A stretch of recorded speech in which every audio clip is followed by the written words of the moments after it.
बस मैं आपसे ये कहता हूं कि पैसा कमाओ, पैसे के पीछे अंधे ना बन जाओ।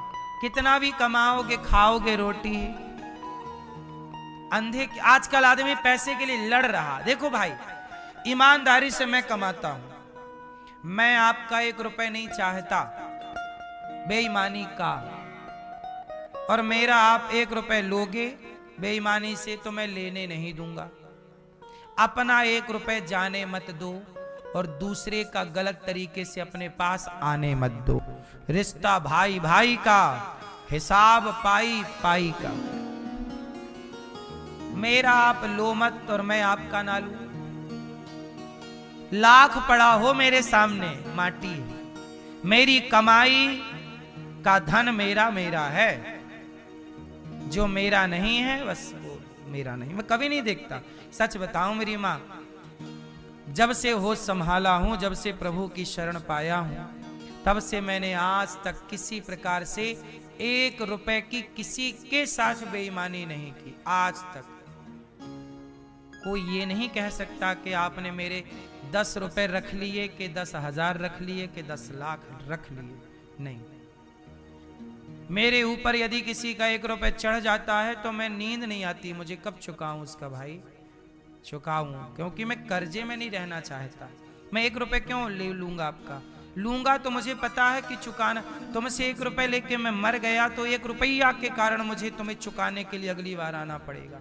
मैं इतना बेवकूफ नहीं हूं कि कुछ पैसों के लिए मैं अपना परलोक बिगाड़ लूं, लोक बिगाड़ लूं। ये बेवकूफ लोग हैं जो कुछ पैसों के लिए बेईमान हो जाते हैं। पैसों के लिए क्या बेईमान होना भाई साहब। सोचो, मैंने एक दिन ये बात बता दी है, पुनः दोहरा देता हूं। मैं अपने जीवन में कोई खर्चा नहीं, मैं शौक नहीं पालता। मेरे जीवन में कोई शौक नहीं देखेंगे आप कि मुझे किसी चीज का शौक है, नहीं। जो जरूरत की है बस। आज के लोग परेशान किसमें हैं, शौक पालते हैं, दिखावे की जिंदगी जीते हैं कि उसके पास गाड़ी है तो मेरे भी होनी चाहिए, उसका बंगला है मेरा भी, उसकी जरूरत होगी उसके पास। हमें जरूरत नहीं है, हमें जितनी जरूरत है हम उतना चाहिए। हमें दूसरों का देख के हमें जलन भी नहीं करनी। हम क्यों जलेंगे, आपसे हम क्यों जलें। आप तरक्की करिए, आशीर्वाद है, और तरक्की करिए। आज लोग ईर्ष्या करने लग जाते हैं। हिंदू समाज में ये बहुत बड़ी विडंबना है। एक तरक्की करेगा तो लोग परेशान होने लग जाएंगे। एक गांव में एक आदमी ले आया लालटेन, सबसे पहला लालटेन। एक जमाना था लालटेन का। बोलो हाँ, लालटेन समझते हो आप लोगों ने देखा, ये नई बच्चे तो नहीं जानते होंगे। लालटेन में कांच कैसे लगाते हैं, उसका शीशा। उस समय एक होता था, खोलो ऐसे करो और लगाओ, उसको उठाओ, स्प्रिंग होता उठाओ, लग गया।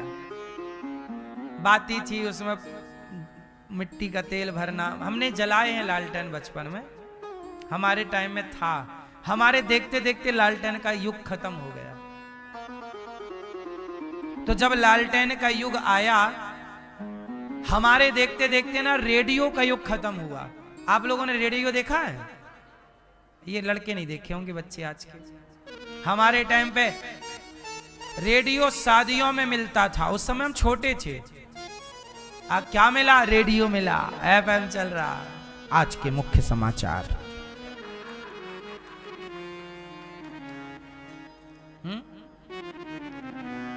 क्या मिला? साइकिल मिली।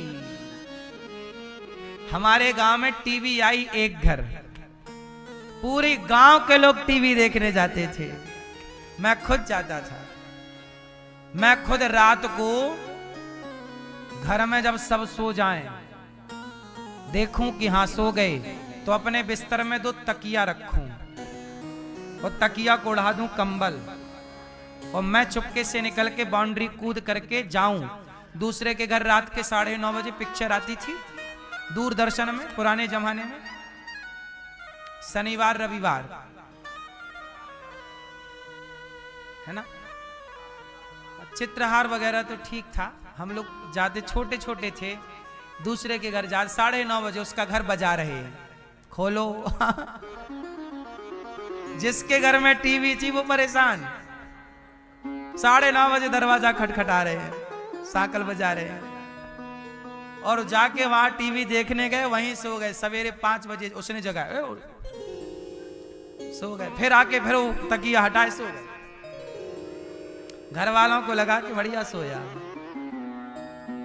तो ऐसे चोरी से हम लोग दूसरे के घर टीवी देखने जाते थे। ये युग भी था हम लोगों के टाइम। आप लोगों के पास तो घर पर टीवी थी, हमारे यहाँ टीवी नहीं थी। हमारे घर में टीवी नहीं थी। हमारे यहाँ 2009 में पहली बार हम लोग टीवी लाए। 2009, आज 2025 है। 2009 में हम लोग सबसे पहले टीवी लाए अपने घर। तो टीवियां का युग था, रेडियो का युग था। तो हम आपको केवल ये बता रहे थे कि पहले लोग छोटी छोटी चीजों में खुश थे। क्या थे? छोटी चीजों में खुश थे। रेडियो बहुत खुशी देता था, टीवी बहुत सुख देती थी कि चलो टीवी है जी, टीवी है। तो ये किस प्रसंग पे हमने बात उठाई थी, याद है आपको? हाँ है। पैसा कमाओ, जरूरतें हैं तो जरूरी है, परंतु देखो जब हमारे पास नहीं थी टीवी, हम दूसरों के घर देखते थे, तब हमने कभी ये भी नहीं सोचा कि हमारे घर टीवी हो। जलन नहीं थी कि उसके घर है हमारे घर नहीं, अरे उसके घर है मतलब हमारे ही घर है तो हमारे गांव में। चल कोई सीरियल नाटक छूटता, महाभारत आता था उस टाइम, रामायण आती थी और हमारे गांव में लाइट नहीं होती थी, हम लोग दूसरे गांव जाते थे टीवी देखने। एक बार हमें याद है महाभारत देखने हम लोग पिताजी के साथ दूसरे गांव गए थे कि वहां लाइट थी, हमारे गांव की लाइट कट गई थी, तो वहां गए थे महाभारत देखने।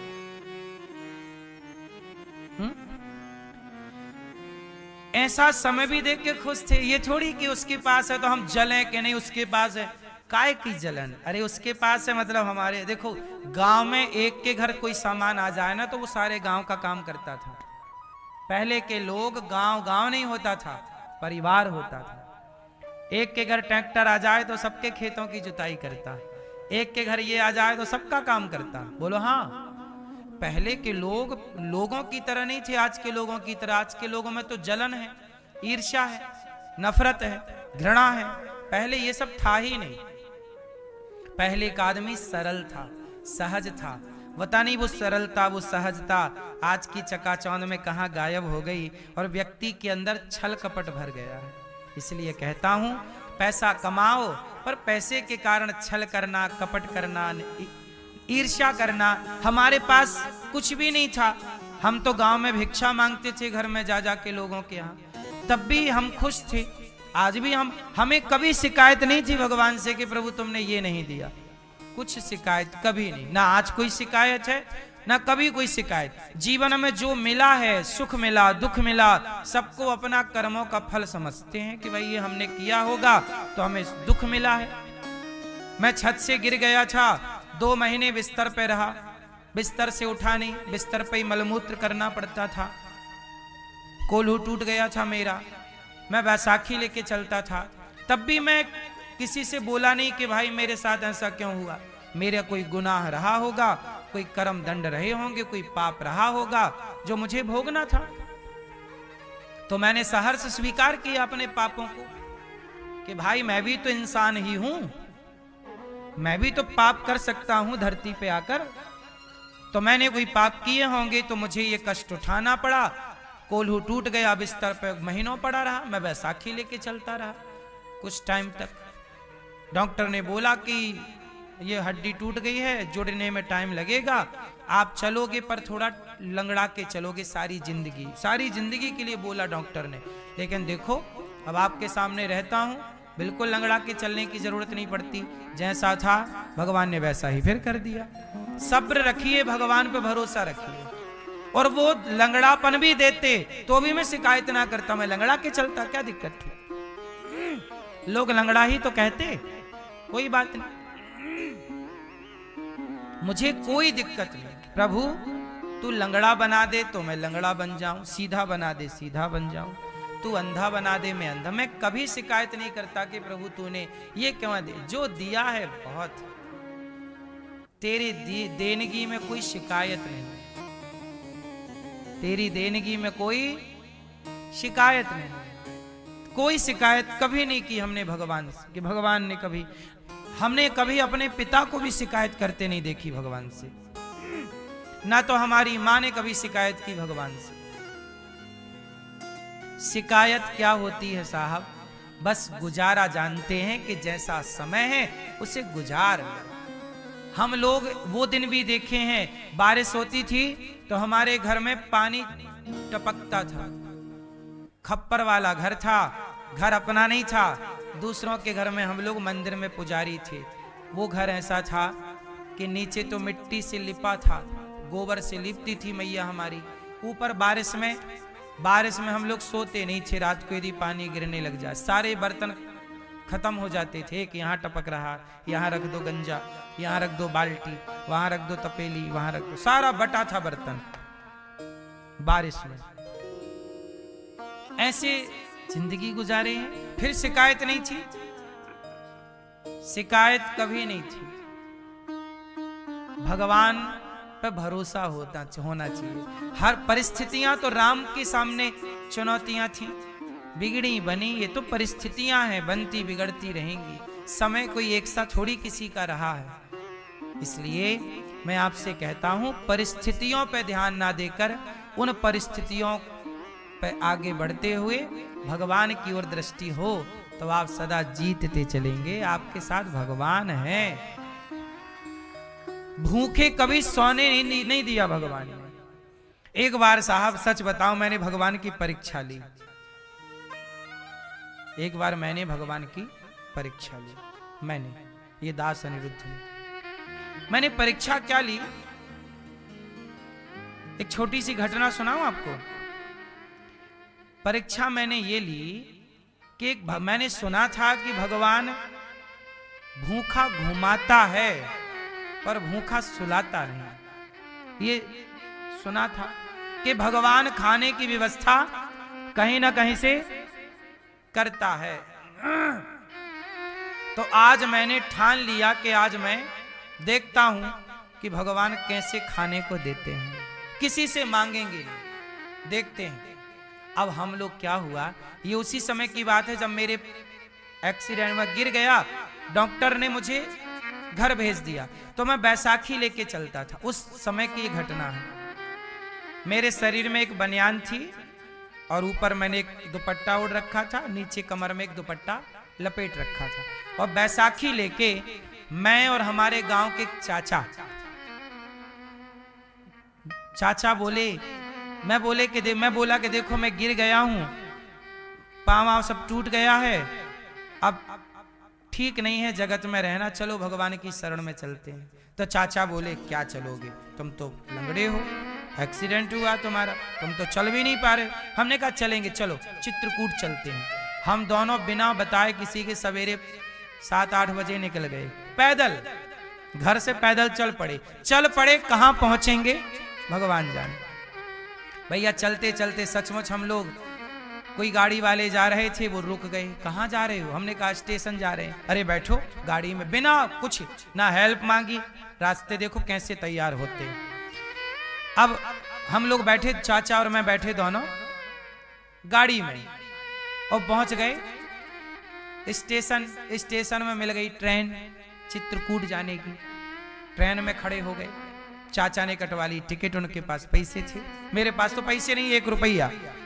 चाचा पैसे वाले थे, उनके पास पैसे थे। चले, हमारे यहाँ के स्टेशन से आगे कटनी स्टेशन है, वहां मैं ट्रेन से उतर गया। मुझे लगा कि चाचा के साथ हूं ना, तो चाचा मुझे घुमा फिरा के वापस ले आएंगे। अब मैं वापस नहीं आऊंगा, मैं अलग हो जाता हूं। अब मैं उतर के दूर खड़ा होकर देखने लगा, चाचा परेशान हो गए। मुझे लगा कि भाई हमारे घर वाले गांव वाले चाचा पे कलंक लगाएंगे कि लड़का लेके पता नहीं क्या किया, कहाँ गया। तो मैं चाचा पे कलंक न लगे, मैं फिर मिल गया चाचा को। चाचा डांटे, कहाँ चला गया था? अच्छा, वो चाचा हमारे गांव के चाचा थे। चलो अब फिर ट्रेन में बैठे, वो ट्रेन फिर चल पड़ी और ट्रेन चली, चित्रकूट पहुंची। चित्रकूट स्टेशन में उतर के मैं पानी पिया। उस समय लगभग शाम के बज रहे होंगे 4 के लगभग। पानी चित्रकूट में ही पिए हम, सुबह के निकले, कहीं ना कुछ खाए ना पानी पी। चित्रकूट में वहीं स्टेशन में पानी पिए और चित्रकूट पहुंच के कामतानाथ जी की परिक्रमा लगाई। और अभी तक हम, भूख कड़ाके की लग रही थी पर हमने किसी से कहा नहीं। आज तो संकल्प था कि ये देंगे, कैसे देते हैं देखते हैं कि कैसे ये देते हैं, कैसे इनकी देनगी है, इनकी देनगी कैसी है भी तो देखना चाहिए। तो हम लोग चले, एक आश्रम में पहुंचे, रात के लगभग 9 बज रहे थे। तो वहां एक प्रोग्राम चल रहा था रात का, कोई भजन कीर्तन का आश्रमों में चलते रहते हैं। तो हम लोग प्रोग्राम में बैठे और जब प्रोग्राम से उठ गए, अच्छा जब हम लोग पहुंचे ना, उस समय पंगत हो चुकी थी। पंगत मतलब साधुओं के यहाँ भोजन को पंगत बोलते। पंगत हो गई, पंगत के बाद किसी को कुछ नहीं मिलेगा, ये संतों का नियम है, आश्रमों का नियम होता है। पंगत हो गई, तुम टाइम से आओ तो खाओ, लेट हो गए तो फिर कुछ नहीं मिलेगा, क्योंकि साधु है, कोई तुम्हें दिन भर थोड़ी बना के खवाता रहेगा। साधुओं के आश्रम में साधु ही बनाते खिलाते हैं।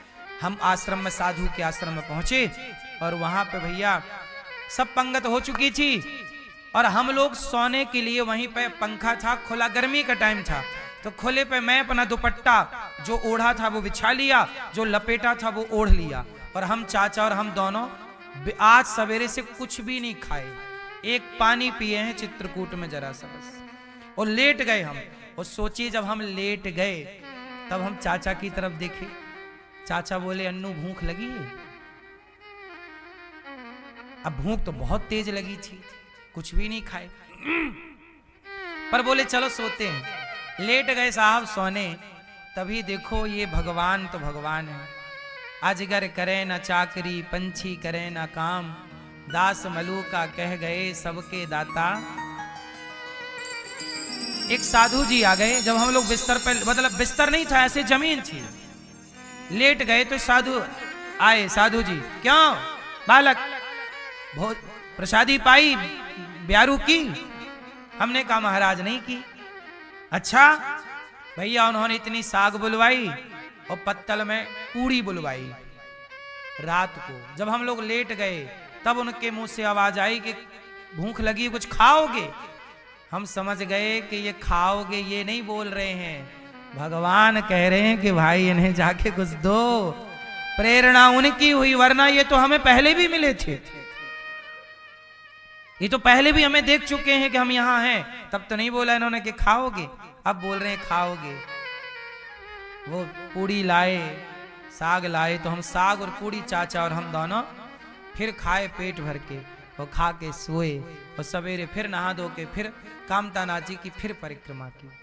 तो कहने का अर्थ ये हुआ कि जब आप ईश्वर के आश्रित रहते हैं तो जिम्मेदारी इनकी ही हो जाती है। और मैं तब से आज तक यदि कुछ खा रहा हूं तो इनकी ही रोटियां खा रहा हूं, मेरा अपना कुछ नहीं।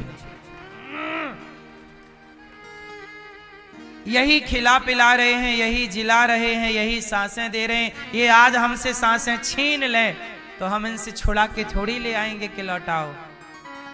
क्यों? चलना तो हमें सारी जिंदगी इन्हीं की मर्जी से है, जगन्नाथ जी की मर्जी से। तो जब इन्हीं की मर्जी से सब चलना है और हो रहा, तो हम अपनी मर्जी चलाएं क्यों? हम तो न्यूट्रल हैं, हम तो कुछ कहते ही नहीं।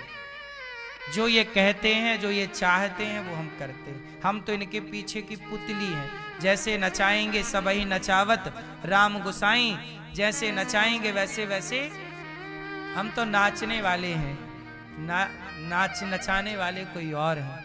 बस ये आत्मसमर्पण तब का मेरा आज तक है। तब से मैं समझ गया कि प्रभु आप सबका ख्याल रखते हो, आपके राज्य में कोई भूखा नहीं सो सकता। मैं इस बात का गवाह हूं कि दिन भर भूखा रह सकता है कोई, लेकिन कोई भूखा सो नहीं सकता। भगवान कहीं से कहीं ना कहीं व्यवस्था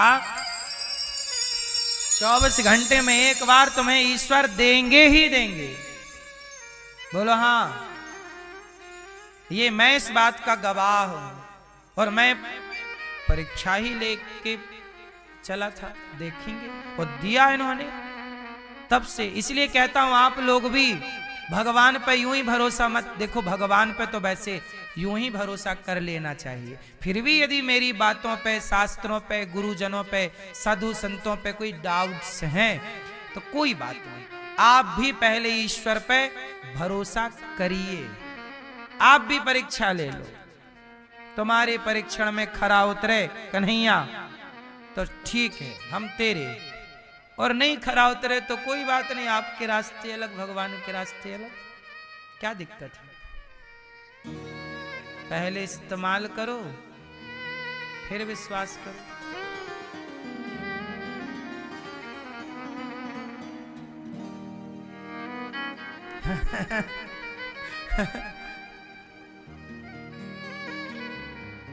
पर हमारा भगवान इसमें भी तैयार है।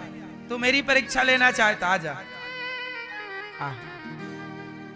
यदि आपको भगवान की परीक्षा लेनी है तो हमारे भगवान इतने दयालु हैं कि तुम्हें परीक्षा भी दे देंगे। ले भैया ले ले मेरी परीक्षा।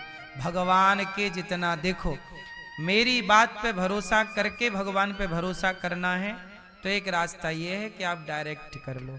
पर इसमें कोई किंतु परंतु हो तो जैसे मैंने अनुभव किया तुम भी कर लो ना, एक अपने हिसाब से कसौटी पे खरा आप भी उतार लो अपने कन्हैया को। भगवान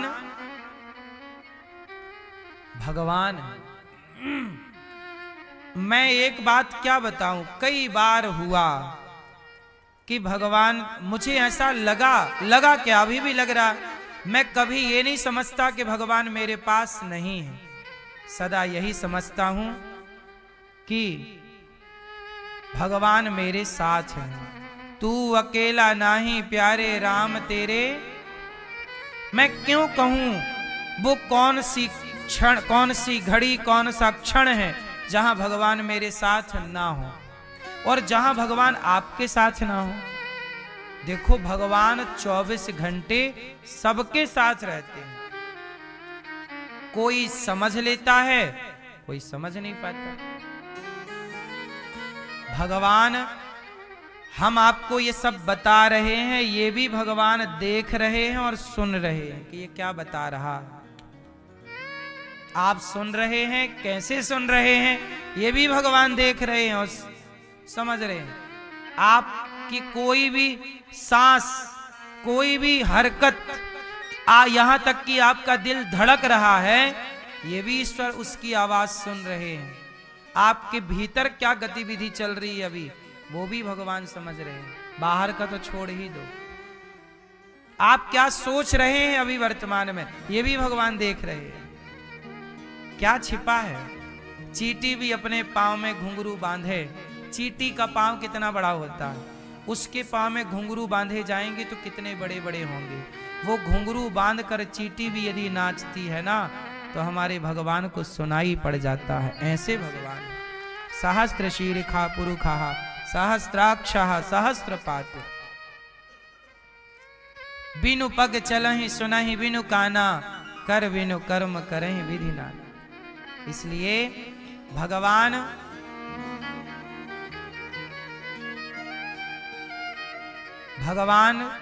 समर्पण का सब्जेक्ट है, आत्मसमर्पण। मैं अब कुछ नहीं, शून्य हूं, मैं ईश्वर के हवाले हूं, बस इतना पर्याप्त है। आप उनके हवाले हो जाइए, आत्मसमर्पण कर दीजिए। राजा परीक्षित जी ने, मैं बात शुरू किया था कलयुग से, यहां कलयुग नहीं है जहां जुआ है, शराब है, पराई औरत का, बेईमानी से कमाया धन, बेईमानी से ना कमाओ जितना मिल रहा है। फिर राका वाका को विठलनाथ जी ने धन देना चाहा, उन्होंने लिया नहीं। एक तरफ भक्त को भगवान दे रहे हैं, वो ले नहीं रहा, और आपको दे नहीं रहे हैं और आप मांग रहे हैं गला फाड़ फाड़ के, हे भगवान ये दे दो, हे भगवान ये दे दो। मांगे से मरना भला, मत मांगो कोई भीख, बिन मांगे मोती मिले, यह सतगुरु की सीख। भगवान तो भगवान है। इसलिए अब मेरा विश्वास कभी डगमग नहीं डोल सकता। कुछ लोगों का विश्वास आज है कल नहीं, आज है कल नहीं, डगमग डगमग। इसलिए कहते हैं तुम भी परीक्षा ले लो और विश्वास को मजबूत कर लो। मंत्र जाप मम दृढ़ विश्वास। यदि विश्वास नहीं है तो आपकी भक्ति सार्थक नहीं होगी। इसलिए विश्वास है। हम आपको क्या बताएं, मैं हनुमान जी नहीं हूं वरना छाती फाड़ के बता देता। विश्वास कभी डगमगाता नहीं है हम लोगों का। कितनी भी मुसीबत आती है, कितना भी संकट आता है, भरोसे भगवान के रहते हैं। क्यों भरोसा? कितनी बड़ी बड़ी मुसीबत हम लोगों पे देखिए आप लोग, कितनी बड़ी बड़ी कंट्रोवर्सी हो जाती है। बड़ी बड़ी मीडिया कितना हमारे ऊपर क्या क्या आरोप लगाती है और क्या क्या मनमाना चलाती रहती है, लेकिन उनके व्यवहार का एक भी प्रतिशत प्रभाव जीवन पे नहीं पड़ता। क्यों नहीं पड़ता? क्योंकि समझते हैं कि ये सब भगवान की लीला है। यदि सम्मान मिला है तो अपमान भी मिलेगा, ये याद रखिएगा। आप लोग सम्मान पाके फिर अपमान को अपना दुश्मन समझने लगते हैं। नहीं, 100 लोग यदि आपका सम्मान कर रहे हैं तो 10 लोग आपका अपमान करेंगे। 100 लोग आपकी स्तुति कर रहे हैं तो 10 लोग आपको गालियां देंगे। 100 लोग आप पे यदि पुष्प बरसा रहे हैं तो कुछ लोग आप पे जूता बरसाने का भी प्रयास करेंगे। ये प्रकृति का नियम है और ये बैलेंस है। माता सीता, भगवान राम, सबने राम को अच्छा कहा पर धोबी ने राम को बुरा कहा। एक व्यक्ति ने कहा कि राम थोड़ी हूं कि जो सीता को रख लूं रावण के यहां से रह के आए। बात तो यहीं से शुरू हुई थी। तो भगवान भी सबको खुश नहीं रख पाए, सीता माता भी सबको प्रसन्न नहीं रख पाई, तो मैं और आप नहीं रख सकते। इसलिए इस बात को समझ लेना है कि सम्मान मिलेगा तो अपमान भी मिलेगा। सम्मान आपने स्वीकार किया तो अपमान मिलेगा तो कौन स्वीकार करेगा? इसलिए हम लोग सम्मान पाकर प्रसन्न नहीं होते, अपमान पाकर दुखी नहीं होते, क्योंकि ये दोनों ही ईश्वर का विधान है। ये दोनों ही ईश्वर का बैलेंस है। बोलो हाँ। हाँ, तेरे फूलों से भी प्यार, तेरे कांटों से भी प्यार, तू जो भी देना चाहे दे दे मेरे सरकार, तू जो भी देना चाहे दे दे मेरे सरकार, तेरे फूलों से भी प्यार। प्यार भगवान से हो और भगवान की जो देनगी है, क्या है? जो भी देनगी है स्वीकार करो। समुद्र मंथन हुआ, पहले क्या निकला? पहले क्या निकला? पहले जहर निकला, बाद में क्या निकला? अमृत। अमृत तक पहुंचना है तो जहर से गुजरना ही पड़ेगा। बिना जहर से गुजरे अमृत की प्राप्ति हुई क्या? आपको होगी क्या? आप चाहते हैं कि बिना चुनौती, बिना संघर्ष के अमृत मिल जाए? नहीं, अपमान से गुजरना पड़ेगा, हार से गुजरना पड़ेगा। हर बार जीत ना होगी। भगवान श्री कृष्ण 17 बार जीत गए जरासंध से। बोलो हाँ। 18वीं बार मैदान छोड़ के भाग गए।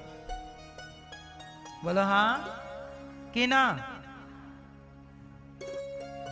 जीत जाने वाले कन्हैया क्यों हार गए? क्योंकि इस बार जरासंध पंडित जी लोगों को बंदी बना दिया अपने राज्य में और बोला कि बताओ अब मैं जीतूंगा कि हारूंगा। पंडित जी बोले कि बोल दूंगा कि हारूंगा तो मार डालेगा, तो डरन के मारे बोल दिए आप जीत जाओगे। तो बोले जेल में रहो, मैं जीत गया तो आकर के पांव पूजूंगा तुम्हारे और इनाम दूंगा, और हार गया तो सीधा गर्दन काटूंगा। अब सारे ब्राह्मण डर गए। जरासंध बड़ा पहलवान राजा। जरासंध कौन है? कंस के ससुर। समझ रहे हैं? अस्ति प्राप्ति के पिता। कंस की 2 पत्नियां थीं, अस्ति और इनके पिता। दामाद बड़ा ताकतवर था, भगवान ने मार डाला। तो जरासंध बोले मेरे दामाद को मार दिया, मैं मारूंगा कृष्ण को।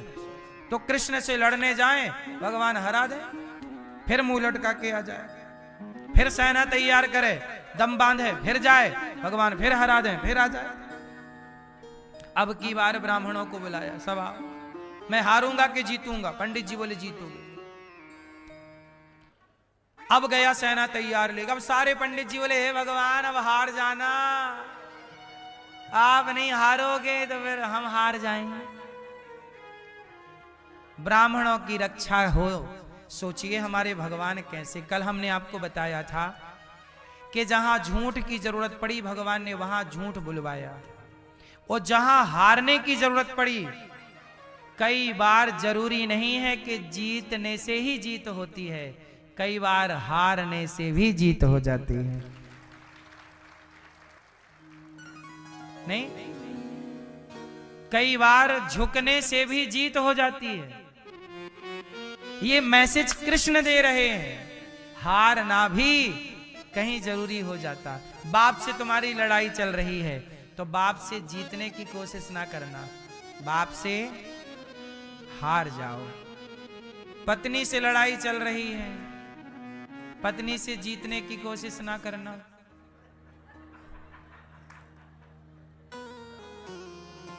हैं? तो आप हार जाया करो ना, सीधा हार मान लो, सॉरी शक्तिमान, सीधे ही बोल दो। जीत वैसे भी ना पाओगे। कौन जीता है कि तुम जीतोगे? काहे तुम्हारी शादी होगी भैया? हो जाएगी तो जीतना मत। किससे? घरवाली से हार जाना है? वैसे भी पुरुषों को स्त्री ही हराती है। बोलो हाँ। बड़े बड़े ज्ञानी विज्ञानियों को जिन्हें देवराज इंद्र ना हरा पाए, उन्हें स्त्रियों ने हरा दिया केवल मुस्कुरा के।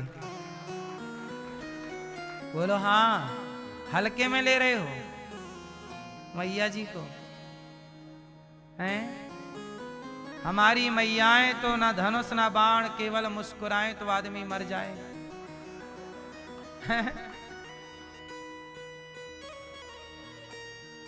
नहीं, सूप न खाई राम जी के सामने मुस्कुराती हुई। वो तो राम जी थे कि नहीं मरे उस पे। कोई और होता तो सूप न खावे मर जाता। बोलो हाँ। और आज गली गली कितनी सूप न खाए, हंस हंस के मारे डाल रही हैं। लड़के पढ़ ही नहीं पा रहे हैं।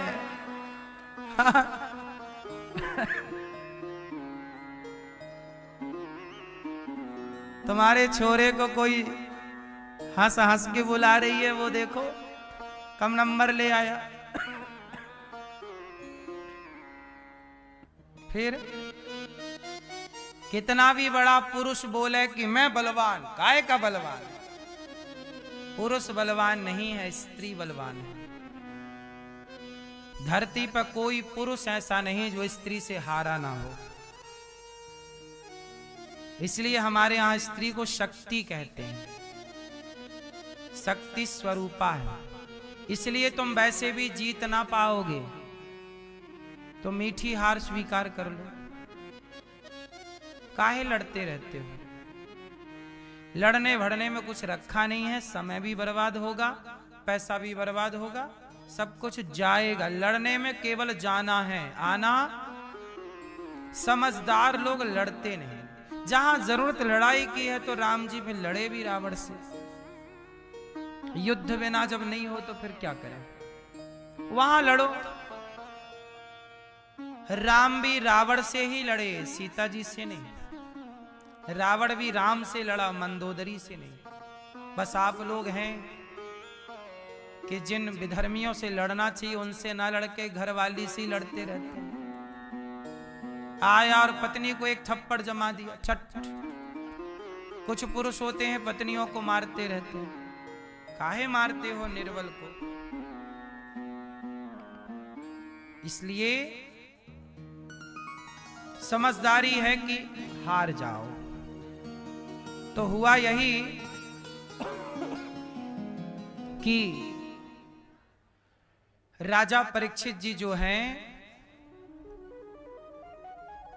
कलयुग को रहने के 4 कमरे बनवाए हैं। राजा परीक्षित जी एक संत का अपमान करते हैं, 7 दिन में मरने का शाप लगा। परीक्षित जी के सामने जाकर के बोले, संत जी ने कहा, इति लंघित मर्यादम तक्षकः सप्तमे हनि। आज से 7वें दिन तक्षक तुम्हें डसेगा। परीक्षित जी सुखदेव भगवान से कह रहे हैं, मैं क्या करूं? सुखदेव भगवान बोले, क्या करो? सबसे बढ़िया है अंते नारायण स्मृति। अंत में यदि भगवान का स्मरण हो जाए तो जीवन मरण दोनों सार्थक हो जाता है। अंत को सफल बनाओ, अंत भला तो सब भला। इसलिए कहता हूं अंत में भगवान की याद आए ऐसा प्रयास करना चाहिए। कहां चले शादी करने?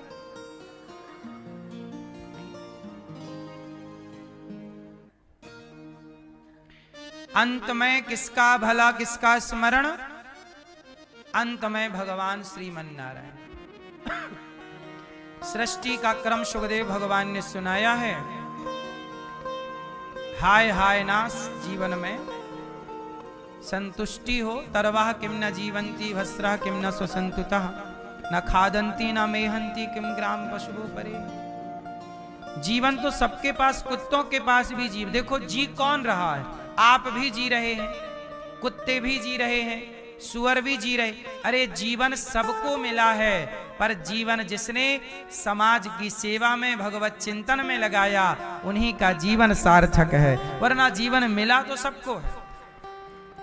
हवा ही यदि तुम्हारी नाक से निकल रही है तो हवा तो लोहार की धोकनी से भी निकल रही है। सांस तो उसके पास भी है। भस्रा किम न स्वसंतुतः न खादंती न मेहंती। खाना पीना तो किम ग्राम पशुओं परे।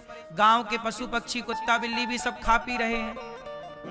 खाना, सोना और बच्चे पैदा करना, ये 3 काम सब करते हैं। खाते सब हैं, हर जीव खाता है। सोते सब हैं, कुत्ता बिल्ली सब सोते हैं। बच्चे पैदा सब करते हैं। सुअर के भी 12-12 बच्चे थोक में पैदा होते हैं। बच्चे सबके यहाँ होते हैं, लेकिन मानव शरीर आपको मिला है। इस शरीर से आप समाज की सेवा कर सकते हैं, भगवान का ध्यान कर सकते हैं, सत्संग कर सकते हैं। क्या कुत्ता कथा सुन सकता है? क्या कुत्ता कभी ध्यान लगा सकता है? क्या कुत्ता किसी को 2 रोटी दान कर सकता है? ये मानव शरीर पा करके परोपकार ना हुआ, भगवत चिंतन ना हुआ, तो उन कुत्तों बिल्लियों में और हम में क्या अंतर रहा? मानव शरीर पाए हो तो जो मानव शरीर का धर्म है वो कार्य करना चाहिए। मानव शरीर का जो धर्म कहता है वो करो।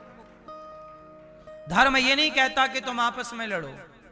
धर्म ये नहीं कहता कि तुम अपने स्वार्थ के लिए किसी को मार डालो, किसी को लूट लो, किसी के साथ छल करो। ये धर्म नहीं है।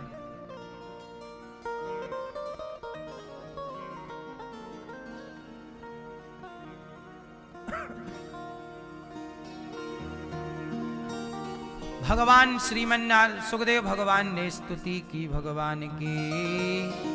नमः परस्मै पुरुषाय भूयसे सदुद्भवस्थान निरोध लीलया ग्रहीत शक्ति तृतयाय देहिना मंतर्भवायानुपलक्ष्य वर्त्मने।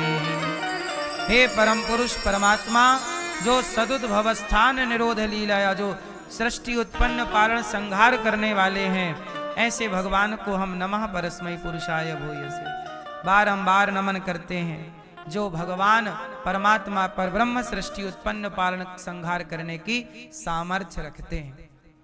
भगवान श्रीमन नारायण की नाभि से कमल उत्पन्न होता, कमल में ब्रह्मा जी प्रकट हुए और ब्रह्मा जी ने ये पूरे प्रपंच का निर्माण किया।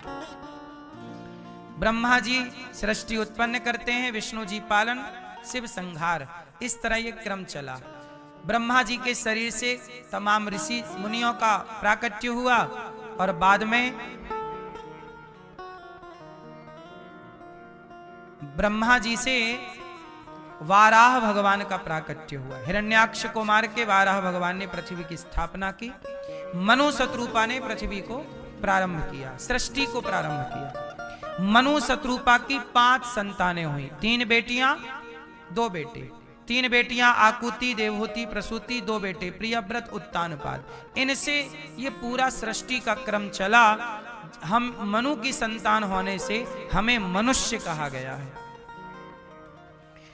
मनु जी की 3 बेटियां, आकुति का विवाह रुचि प्रजापति के यहाँ, देवहूति का विवाह करदम जी के साथ। करदम जी की पत्नी माता देवहूति।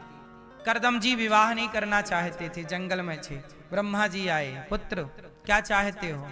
प्रभु भगवान से प्रेम हो, यही चाहता हूं। भगवान प्रकट हो गए। भगवान ने आज्ञा दी, करदम जी आप विवाह कर लो। देखियो, पहले लोग विवाह जल्दी नहीं करते थे। जल्दी का मतलब ये नहीं कि अब विवाह कुछ समझ है नहीं, कुछ अक्कल है नहीं, गृहस्थी कैसे चलानी है कुछ समझ है नहीं, गृहस्थी की विवाह करके बैठ जाए। लड़की को भी लड़के को भी, दोनों को भी गृहस्थी कैसे चलती है इसका थोड़ा सा पाठ पढ़ लेना चाहिए। भगवान ने आज्ञा दी कि करदम जी आप विवाह करो। करदम जी बोले, गुरुजी मैं कहां, प्रभु मैं कहां लड़की ढूंढने जाऊं, कौन देगा? भगवान बोले, चिंता ना करो, तुम्हें कहीं नहीं जाना। एक लड़की खुद पिता तुम्हारे पास अपनी बेटी लेके आएगा। कुछ दिनों बाद मनु जी आ गए और अपनी देवहूति नाम की पुत्री को करदम जी के चरणों में समर्पित कर दिया। महाराज मेरी बेटी को स्वीकार करो। पहले के माता पिता अपनी बेटी के लिए योग्य लड़का ढूंढते थे, तपस्वी लड़का चाहिए। आजकल के माँ बाप खुद लापरवाह हैं, अपनी बेटी के लिए ठीक से लड़का नहीं ढूंढ पाते। आपने बेटी के लिए लड़का ढूंढ दिया है, अब वो दिन भर शराब पी के तुम्हारी छोरी को मारता है। ऐसा लड़का ढूंढा है तुमने, और बाद में तुम कहते हो बेटी के भाग्य का है, क्या करें? अब तो यही कहोगे, इसके अलावा तुम्हारे पास कोई बहाना भी नहीं है। विवाह करने के पहले पूरा प्रोसेस होता है। आजकल विवाह का पूरी रस्म पूरा सब कुछ लोग निभाते ही नहीं ना। आजकल विवाह मतलब मजाक है। आज विवाह क्या बन गया है? मजाक। कैसा मजाक? क्यों? जिस लड़के का विवाह हो रहा है उसे यही नहीं पता कि विवाह क्यों करना चाहिए। पूछो किसी भी दुल्हा से, क्यों भैया ब्याह करने जा रहा है? हाँ, क्यों करना चाहिए विवाह? पूछो, उत्तर दे पाए वाला? उसे पता ही नहीं कि विवाह क्यों करना चाहिए। लड़की से पूछो कि भाई तुम विवाह कर रही हो, क्यों करना चाहिए? विवाह क्यों करते हैं भाई, क्या जरूरत है? आप बताओ भैया, विवाह क्यों करना चाहिए? आपने किया विवाह? क्यों किया है? जन्म के लिए? आपने विवाह क्यों किया? ये भैया बताएंगे। कोई कहता है कि संतान उत्पन्न करने के लिए, वंशावली बढ़ाने के लिए। वंशावली तो सुअरों की भी खूब बढ़ रही है।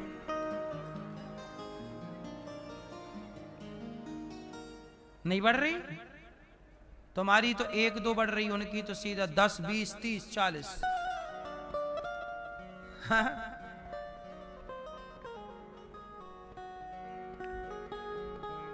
विवाह का मतलब है, आजकल विवाह में ना लड़की का पिता बारातियों को शराब की व्यवस्था कराता है।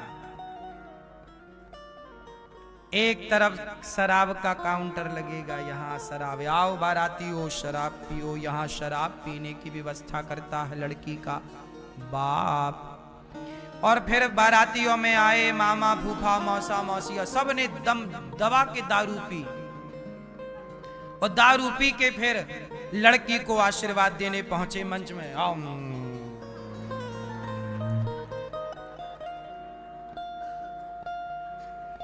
फूफा को पता ही नहीं कि फूफा का फा कहां है, मामा को पता ही नहीं कि मामा का मां कहां है, और ये छोरी को आशीर्वाद दे रहे हैं। शराबियों से अपनी बेटी को आशीर्वाद दिलाते हो, तुम्हें शर्म नहीं आती? कैसे बाप हो? तुम्हारी बेटियों को, तुम्हारी बेटी को ये शराबियों का आशीर्वाद फलीभूत होगा? गधों की तरह हरकत करते हो। इन शराबियों के आशीर्वाद से सब होगा? धन्य है साहब, धन्य है। विवाह एक यज्ञ है, सनातन धर्म का सबसे श्रेष्ठ रस्म रिवाज विवाह परंपरा है। विवाह में क्या होता है? यज्ञ होता है, मंडप होता है, लकड़ी का मंडप गाड़ा जाता है। आजकल तो सब आर्टिफिशियल होता है। सही प्रोसेस है, लकड़ी का मंडप हो, उस मंडप के नीचे हवन वेदी होती है, यज्ञशाला है वो एक तरह की। वहां पे लड़का लड़की दोनों आहुति डालते हैं, आहुति डाल के अग्नि को साक्षी मान के अग्नि के फेरे होते हैं। उस अग्नि के फेरे, किस अग्नि के? यज्ञ की अग्नि के। किस अग्नि के? यज्ञ की अग्नि के। पति पत्नी का वचन होता है, एक दूसरे की प्रतिज्ञाएं होती हैं, वो यज्ञ है। विवाह एक यज्ञ है। विवाह क्या है? एक यज्ञ है। लेकिन उस यज्ञ को शराब का ठेका बना दिया लड़की के बाप ने। पैसे हैं साहब, दिखाना है दुनिया को कि देखो हमने अपनी बेटी के विवाह में करोड़ रुपया खर्च कर दिए। है कोई ऐसा? वाह, दिखावे की जिंदगी अच्छी जी लेते हो। ये दिखावा है, शराब पिला रहे हो और वो शराबी तुम्हारी बेटी को आशीर्वाद देंगे। इन शराबियों के आशीर्वाद से तुम्हारी बेटी सुहागन रहेगी? आशीर्वाद भी सबका नहीं लिया जाता, सबको सबके पांव नहीं छुए जाते। जैसे जिनके हम पांव छूते हैं, श्रेष्ठ जनों के, महान जनों के पांव छूते, ताकि उनका गुण, उनका आचरण हम में प्रवेश। करंट है एक प्रकार का ये। पांव छूने की परंपरा क्या है? जैसे एक व्यक्ति को कोरोना हो गया और उसने यदि दूसरे को छू लिया तो दूसरे को भी संभावना है। जब बीमारी एक से दूसरे में आती है तो गुरुजनों के, साधुजनों के आशीर्वाद, गुरु जी आशीर्वाद देंगे। गुरु गोरखनाथ जी का जन्म कैसे हुआ? एक साधु आए, एक साधु आए गांव में, भिक्षाम देही, वो भिक्षा मांग के खाते, मैया भिक्षा भिक्षा भिक्षा। एक मैया बोली, गुरु जी भिक्षा तो मैं दे दूंगी, मेरे बेटा नहीं है, कई साल हो गए ब्याह के, कोई पुत्र नहीं, कृपा करो महाराज। साधु बोले, ला भिक्षा ला। उसने भिक्षा दी, लो, हाँ तूने मुझे भिक्षा दी, अब जा। उन्होंने कुछ प्रसाद दिया, ले खा ले, बच्चा होगा। उसको लगा ये प्रसाद खाने से बच्चा कैसे होगा? श्रद्धा थी नहीं, गोबर का ढेर था, फेंक दिया गोबर में। वो गोबर में फेंका। अब 12 साल बाद वो गुरुजी फिर पहुंचे। 12 साल बाद गुरुजी आए, ए मैया मैंने तुझे पुत्र होने का आशीर्वाद दिया था, कहां बेटा? अरे महाराज कोई बेटा बेटा नहीं हुआ, आपका आशीर्वाद झूठा था। अरे झूठा क्या था? मैंने तुझे कुछ दिया था प्रसाद, खाया कि नहीं? गुरुजी मैं झूठ नहीं बोलूंगी, मैंने ये गोबर के ढेर में फेंक दिया था, इसको भी खाने से भी बच्चा होगा। साधु ने ध्यान लगा के देखा, वहां गड्ढा खोदा जहां प्रसाद फेंका गया था, वो प्रसाद कोई सामान्य ऋषि का आशीर्वाद, खोदा वो जमीन के भीतर समाया, गोबर के ढेर से प्रकट हुए, इसलिए गोरखनाथ, गुरु गोरखनाथ, गोबर के ढेर से गुरु गोरखनाथ प्रकट हो गए, जिन्होंने सृष्टि में तमाम समाज की सेवा और धर्म की स्थापना की। ऐसे दिव्य महापुरुष का प्राकट्य कहां से हुआ? आपको क्या लगता है, संतों को ऐसी हल्के में ले लेते हैं? इसलिए कहता हूं कि संतों का किसी भी प्रकार से तिरस्कार ना हो। विवाह करना चाहिए, संतों का आशीर्वाद, देखो संतों का आशीर्वाद मिला तो नहीं संता, कितनी कथाएं हैं कि पुत्र प्राप्ति हुई, आशीर्वाद। एक प्रसिद्ध कथा है मार्कंडेय जी की, एक बालक हुआ, उसकी कुंडली में लिखा था कि 12 साल में मर जाएगा, और उसके पिता बहुत बड़े ज्योतिष के ज्ञानी, उनके पिता, बेटा पैदा हुआ, बाप ने कुंडली बनाई, वो कुंडली में आया कि 12 साल के बाद बेटा मर जाएगा। अब तो बाप के दिन चैन नहीं, भाई बाप तो बाप है, कैसे चाहेगा कि कोई बाप के आगे बेटा मर जाए। अब वो बाप बेचारा सब दूर परेशान हुआ, हे महाराज कुंडली में लिखा है कि 12 साल, कोई सब ग्रह नक्षत्र योग ऐसे ही बन रहे हैं, अब कोई टाल कैसे जाए? काल को कौन टालेगा, विधान को कौन टालेगा, क्या करें? तब संत आए, संतों ने कहा एक काम कर, तू अपने बेटे की मृत्यु टालना चाहता है तो जो भी संत दिख जाएं प्रणाम करवा। अब तो जो संत दिखे, मार्कंडेय जी प्रणाम महाराज चरण, संत आशीर्वाद दीर्घ जीवी भव। एक बार संत आ गए दिव्य और आशीर्वाद मांगा, जाओ चिरंजीवी भव। और आज 12वां साल का आखिरी दिन था, आज बच्चे को मरना था कि तभी संत आए, और संतों को प्रणाम करने की आदत थी। आयुर्विद्या यशोबलम अभिवादनशीलस्य, जो नित्य प्रणाम करता है माता पिता को, बड़े बुजुर्गों को, उसकी क्या बढ़ती है? आयु विद्या यश बल, आयुर्विद्या यशोबल। अभिवादन करने से, सम्मान करने से, सेवा करने से। चरणों में गिर पड़े, आज बाप को रोना था कि हे भगवान अब क्या होगा। तब एक महासंत आए, चरणों में प्रणाम किया, संत ने कहा चिरंजीवी भव, जाओ लंबी आयु दीर्घ जीवी भव। साधु के चरणों में पिता गिर पड़ा, महाराज ये चिरंजीवी नहीं है, दीर्घ जीवी नहीं हो सकता, आज इसका आखिरी दिन है, ये मर जाएगा। संत बोले कैसे हो जाएगा? देखो महाराज कुंडली कह रही है, कुंडली। तुरंत संत ने ब्रह्मा जी, साधु मतलब साधु दिव्य संत, ब्रह्मा जी से बात की, वो सनकादि थे, ब्रह्मा जी से बात की कि ब्रह्मा जी क्या है? बोले आज इसका आखिरी है। भगवान सनकादि बोले नहीं, हमारा आशीर्वाद मिथ्या नहीं होना चाहिए, दिन भर भगवान का नाम जपता हूं, राम राम कृष्ण कृष्ण श्रीमन्नारायण, और आज मैंने आशीर्वाद दे दिया तो ये मर जाएगा बच्चा, यदि मर जाए तो फिर मेरे भजन का प्रभाव क्या है? टालो इसकी जैसी मृत्यु हो।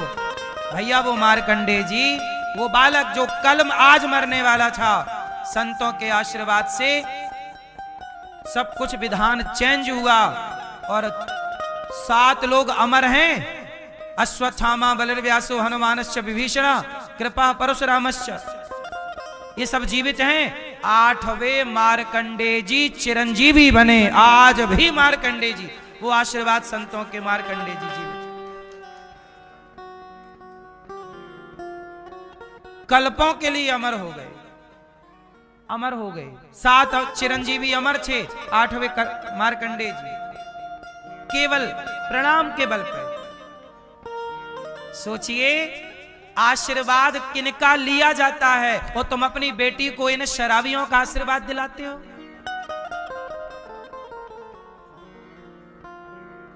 बारातियों को खूब भर भर के शराब पिलाई, और मंच में वो झूम रहे हैं, बेटी के आशीर्वाद दे रहे हैं। कैसा बाप है ये निर्दयी। यज्ञ को यज्ञ रहने दो मेरी माँ। बारातियों को दाल चावल सब्जी रोटी राजमा पूड़ी खीर कचौरी पकवान बादाम काजू हलवा सब खिलाओ और ठूस के खिलाओ। मुंह सर रख लो, घोंटा रख लो, ले पी मुंह से, ला घोंटा से दो। शराब काहे पिलाते हो? और क्या खाएगा बोल? फूफा क्या खाएगा? जो खाएगा खिलाए, ले। बादाम खाएगा, बादाम का रस पी, ले। घोंटा से डालो इसके मुंह पे। शराब काहे पिलाते हो? शराब सनातन में आप लोग भटक गए रास्ता। सनातन को साइंटिफिक रूप से समझिए, विवाह यज्ञ है। कितने लोग मेरी बात से सहमत हैं कि विवाह यज्ञ है? विवाह एक यज्ञ है, दो आत्माओं का मिलन है, एक नई जिंदगी किसी की स्टार्ट होने जा, नया जन्म है, वो जन्म हो रहा है। एक लड़की अब लड़की से पत्नी होने जा रही है। एक पत्नी का जन्म कहां होता है? मंडप में, यज्ञ मंडप में, विवाह मंडप में। एक पुरुष का पति के रूप में परिणित होना, पति का जन्म कहां होता है? तुम्हारे घर में पति पैदा होता है क्या? कि तुम्हारे घर में पत्नी पैदा, तुम्हारे घर में बेटी पैदा हुई है, तुम्हारे घर में बेटा पैदा हुआ है। विवाह के मंडप में पत्नी और पति का जन्म हुआ है। उस यज्ञ के विधान से जन्म होता है। जैसे यज्ञ से द्रौपदी प्रकट हुई। द्रौपदी कहां प्रकट हुई? जिन यज्ञों से हमारे यहां भगवान, जब दशरथ जी ने यज्ञ किया, उस पुत्रेष्टि यज्ञ से भगवान प्रकट हुए और खीर दिए। जिन खीर को 3 रानियों ने खा के गर्भ धारण किया। हमारे यहां यज्ञ से भगवान प्रकट होते थे। वो यज्ञ को यज्ञ रहने दो मेरी मां। ज्यादा पैसा भीतर का उछाल मार रहा तो किसी भूखे की सेवा करो, गौशालाएं बनवा दो। ज्यादा पैसा है तो गरीब बेटियों का विवाह करा दो। किसी का बेटी का विवाह आप करा दोगे तो उस बेटी के आशीर्वाद से तुम्हारा सुहाग अमर रहेगा। ये शराब का है ठेका खुलवा के बैठ गए तुम शराब का बेटी के ब्याह में। बेटी का ब्याह कर रहे हो कि शराब की दारू की दुकान खोल के बैठे हो? और जो दारू मांगे बारातियों में उनको बंद करो दरवाजा के अंदर, चाबी फेंक के, बड़ा तेल लगा के डंडा, और इनके मारो 10-10 तरीके से। ले यहां दारू पिएगा नालायक, बेटी के ब्याह में आया दारू पीने आया, मारो उसको गधे को, उल्टा लटका के मारो, मिर्ची का धुआं दो नीचे से। ले दारू। मैं बेटी का ब्याह कर रहा हूं कि नालायक तेरे दारू लेके बैठूं? गधा कहीं का, दारू मांग रहा है। यही जगह मिली है तेरे को दारू पीने के लिए बेटी के ब्याह में, और दुनिया खाली हो गई, वहां दारू नहीं पी सकता।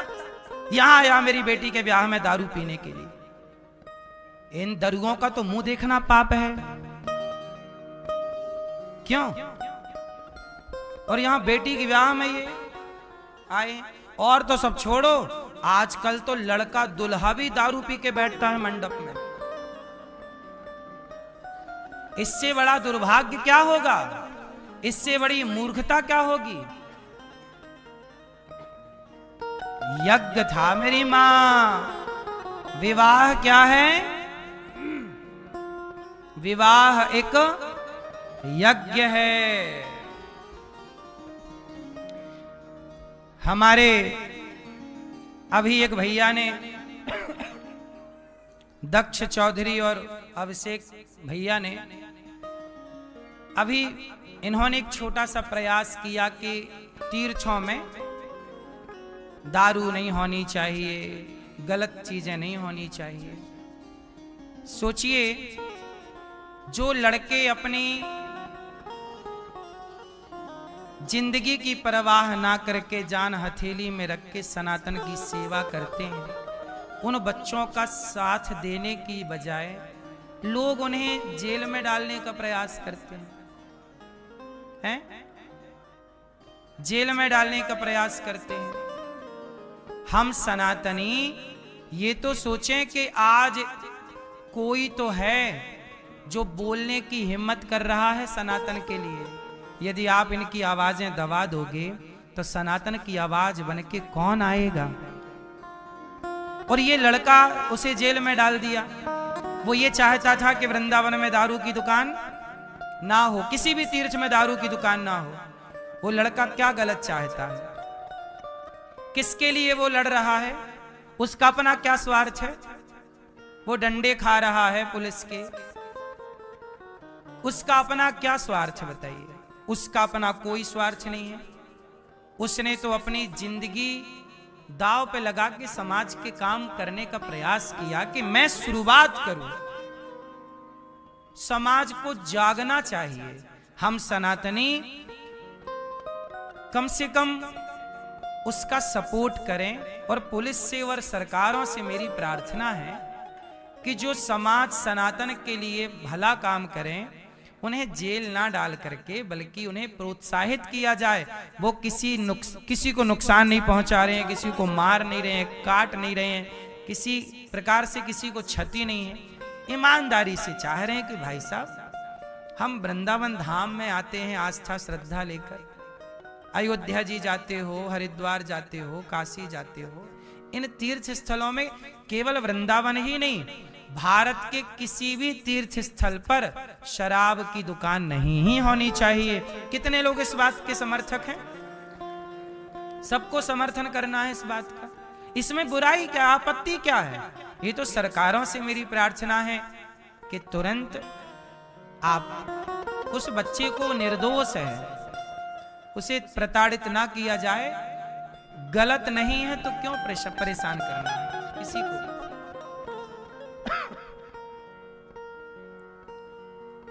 समाज की आवाज, सनातन की आवाज हम में से ही तो किसी को बनना होगा। धर्म के लिए जीना है और